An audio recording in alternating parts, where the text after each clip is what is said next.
The quiet ones. Have you ever noticed someone at a party who isn't trying to be the loudest person in the room, yet somehow everyone gravitates toward them?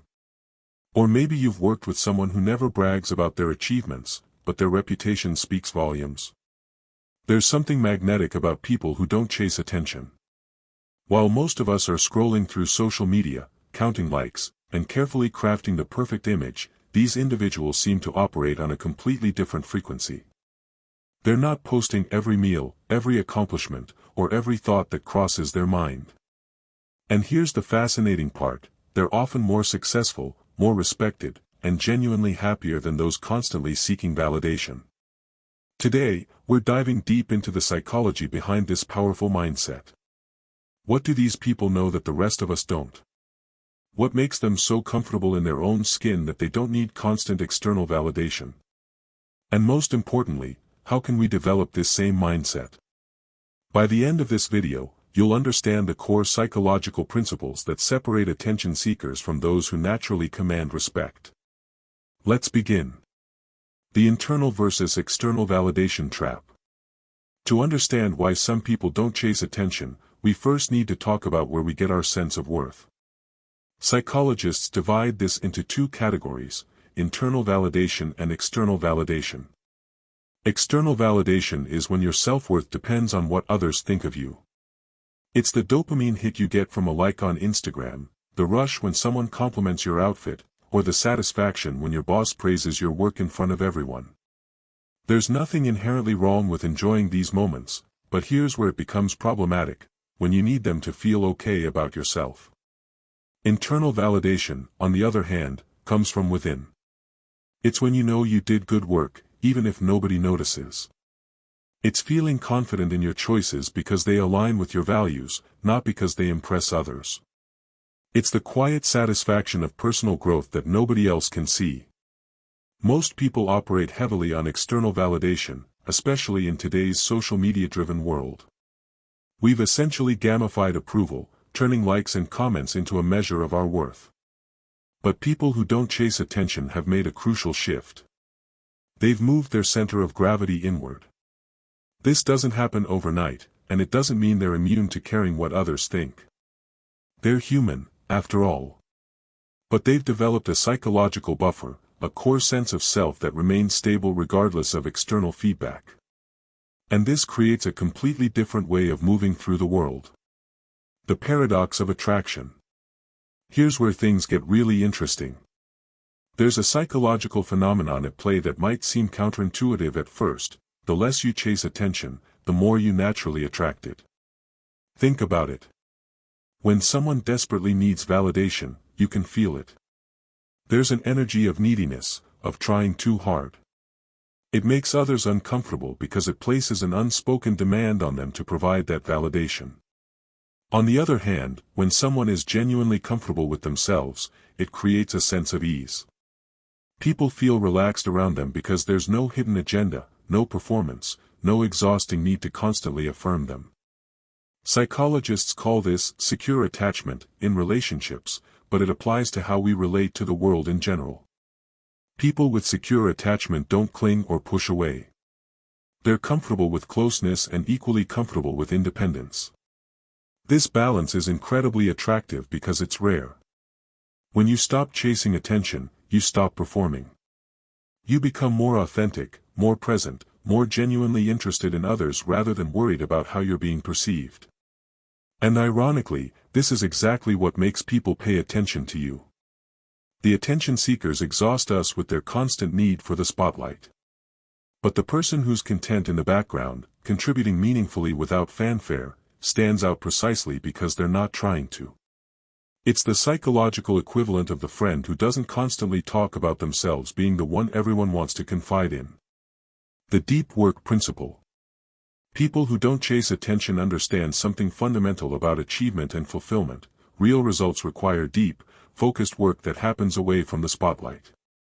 Cal Newport, a computer science professor and author, coined the term deep work to describe the ability to focus without distraction on cognitively demanding tasks.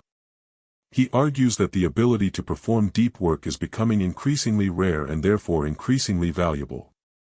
And here's the connection: You can't do deep work if you're constantly checking for validation. Think about anyone who's achieved something truly meaningful, whether it's writing a novel, building a business, mastering a skill, or making a scientific breakthrough. The actual work happened in quiet, focused solitude. Not in front of an audience. Not with constant updates and applause. People who don't chase attention instinctively understand this. They're willing to put in months or even years of effort that nobody sees. They're comfortable with the uncertainty of not knowing if their work will be recognized. Their motivation comes from the work itself, from progress, from the challenge, from becoming better. This doesn't mean they don't share their achievements when appropriate.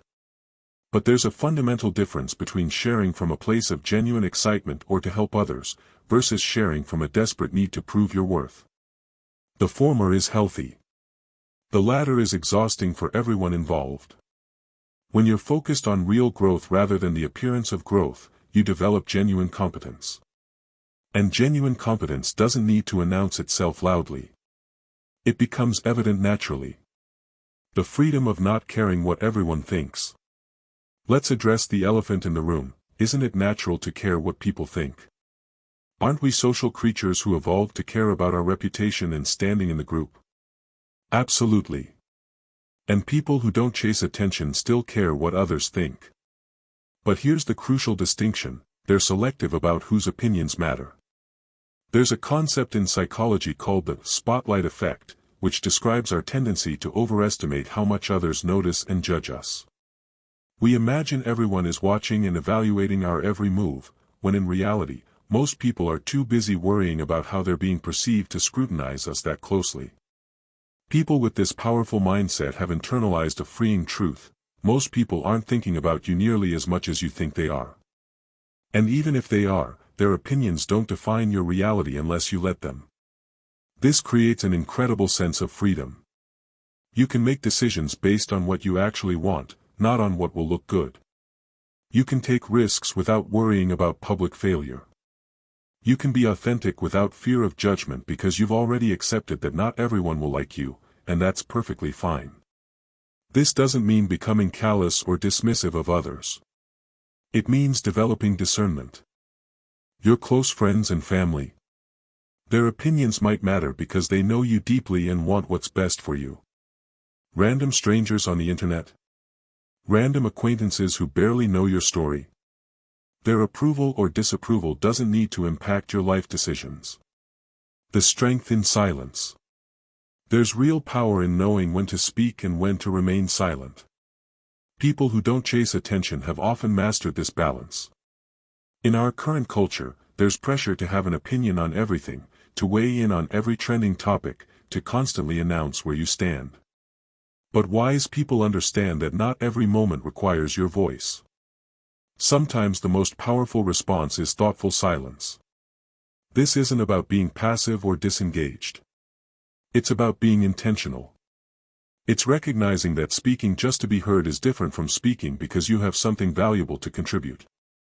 It's understanding that constant commentary dilutes your message, while strategic, well-timed contributions carry more weight. Think about someone you respect who doesn't talk much, but when they do speak, everyone listens. That's not an accident. It's because they've built a reputation for substance over noise. They've trained others to know that their words are worth paying attention to.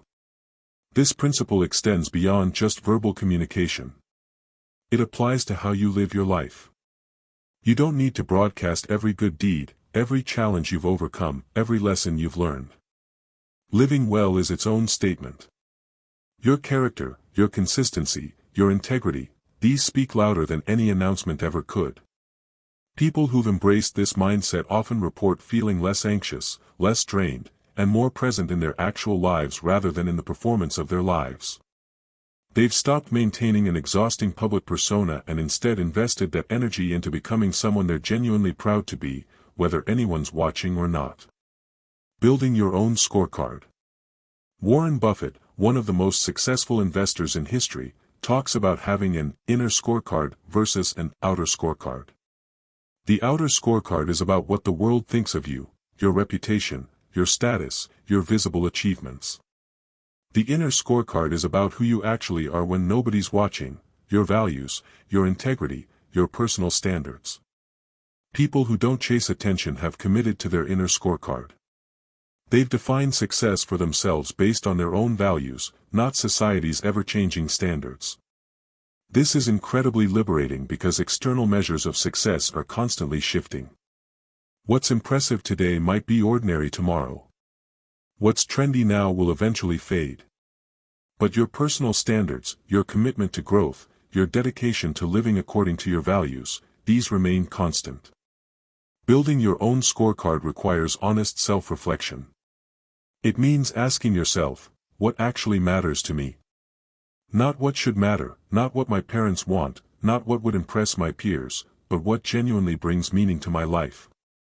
What kind of person do I want to become? What would make me proud of myself at the end of each day, regardless of external recognition? When you have clear answers to these questions, external validation becomes bonus rather than necessity. You're no longer at the mercy of others' opinions because you've established your own standards for measuring your life. This doesn't mean you become rigid or closed to feedback. Actually, the opposite happens.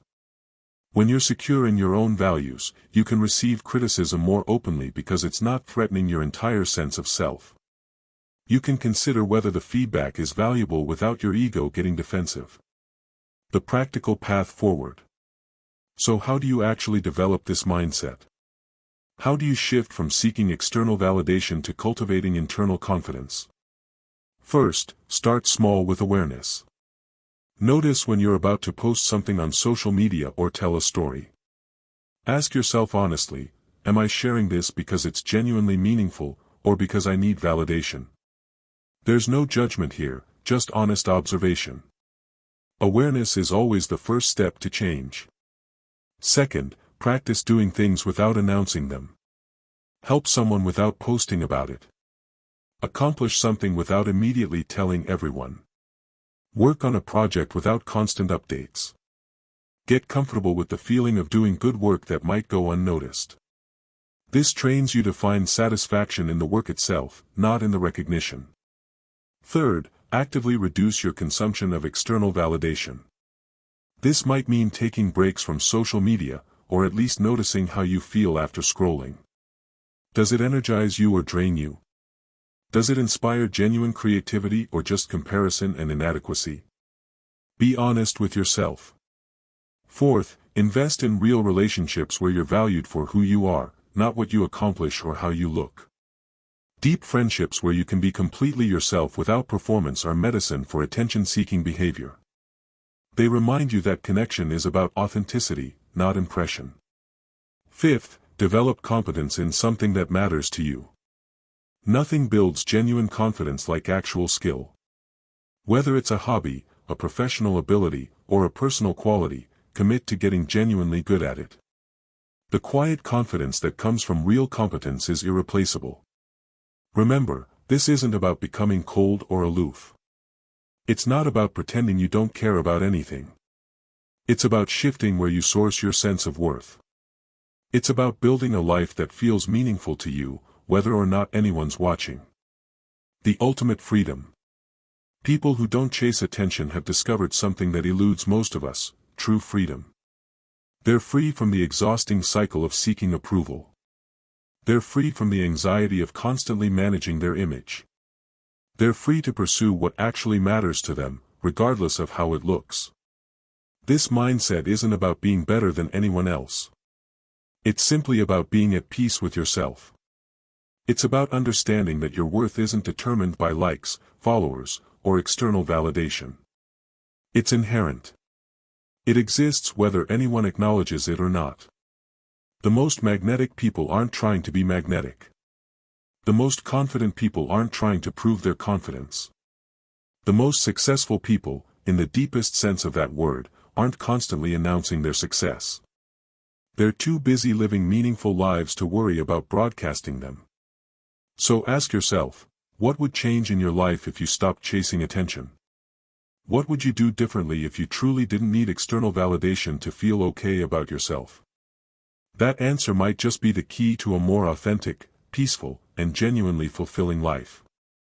If this resonated with you, consider what small step you can take today toward building your inner scorecard.